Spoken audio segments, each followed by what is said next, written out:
Parul university के placements का कोई रिप्लेसमेंट नहीं, इसलिए टॉप कंपनीज की फर्स्ट चॉइस।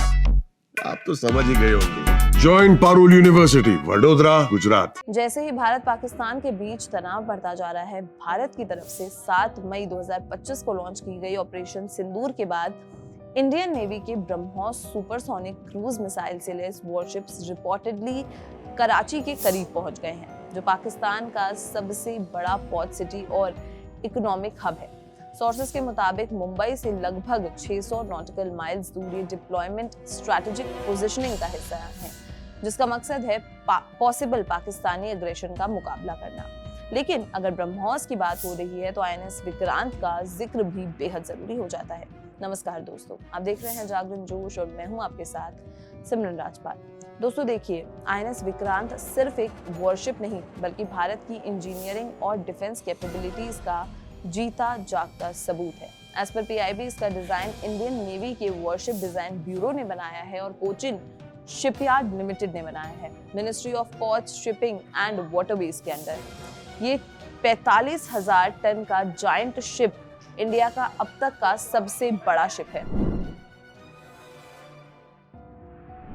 आईएनएस विक्रांत पूरी तरीके से मेक इन इंडिया और आत्मनिर्भर भारत के उद्देश्य को दर्शाता है। इस शिप में अभी तक 76% इंडिजिनियस कंटेंट है।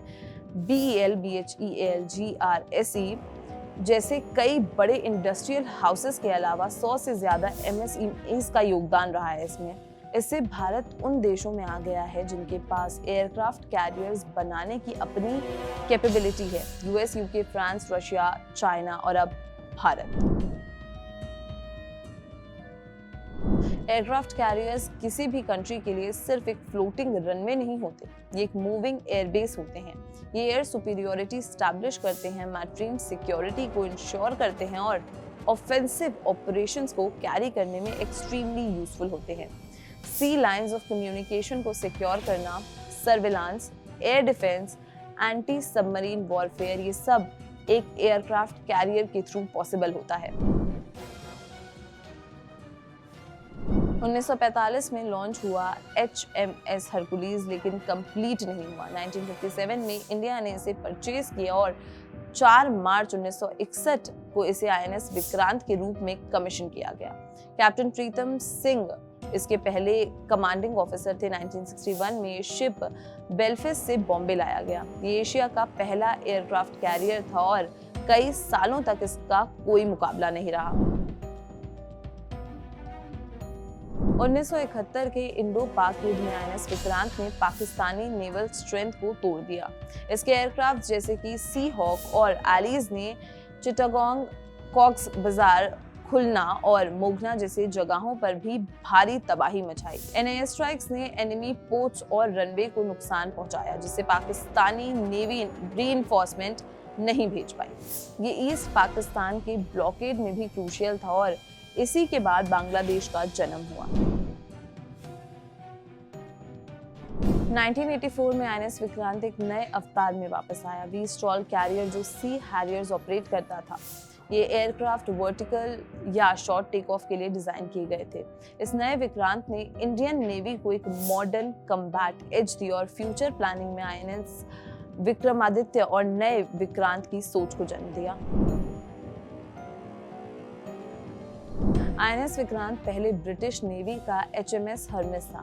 इसने फ्लैकलैंड्स वॉर में पार्टिसिपेट किया और 1987 में इंडियन नेवी का हिस्सा बना।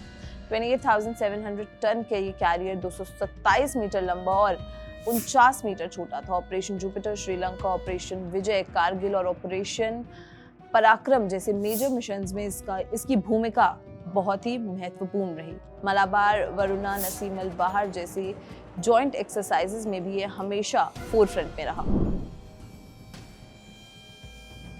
आईएनएस विक्रमादित्य जो पहले रशिया का एडमायरल गोर्खसव था, 2013 में इंडियन नेवी में शामिल हुआ।